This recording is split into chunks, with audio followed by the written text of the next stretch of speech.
கேரள மாநிலம் வயநாடு நிலச்சரிவு தொடர்பாக முன்னெச்சரிக்கை விடுக்கப்பட்டதாக அவையில் தவறான தகவல் அளித்ததாக மத்திய உள்துறை அமைச்சர் அமித்ஷா மீது மாநிலங்களவையில் உரிமை மீறல் தீர்மானம் கொண்டுவர காங்கிரஸ் நோட்டீஸ் அளித்துள்ளது.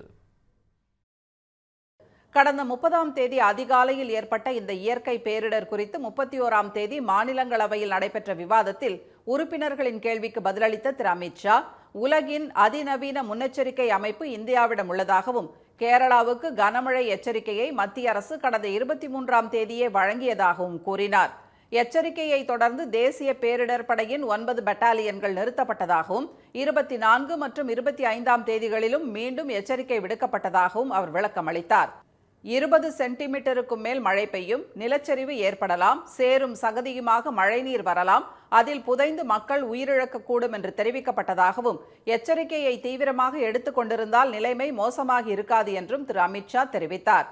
ஆனால் அவர் அளித்த தகவல்கள் தவறானவை என்று ஆங்கில நாளேடுகள் தரவுகளுடன் நிரூபித்துள்ளன. இதையடுத்து திரு அமித்ஷா அவைக்கு தவறான தகவல்களை தெரிவித்ததாக அவர் மீது உரிமை மீறல் பிரச்சினை கொண்டுவர காங்கிரஸ் கொறடா திரு ஜெயராம் ரமேஷ் மாநிலங்களவை தலைவர் திரு ஜெகதீப் தன்கரிடம் நோட்டீஸ் அளித்துள்ளார். அதில் ஆங்கில நாளேட்டின் உண்மை கண்டறியும் செய்தியை இணைத்துள்ள அவர், வயநாடு நிலச்சரிவு தொடர்பாக முன்கூட்டியே எச்சரிக்கை விடுக்கப்பட்டதாக திரு அமித்ஷா மாநிலங்களவையில் தெரிவித்தது தவறான தகவல் என்று நிரூபிக்கப்பட்டுள்ளதாக கூறியுள்ளார்.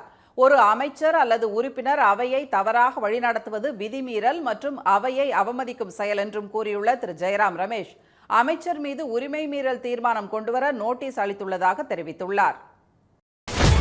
சன் நியூஸ் வாட்ஸ்அப் சேனலை ஃபாலோ செய்யுங்கள். QR கோடை ஸ்கேன் செய்து சன் நியூஸோடு இணைந்திருங்கள்.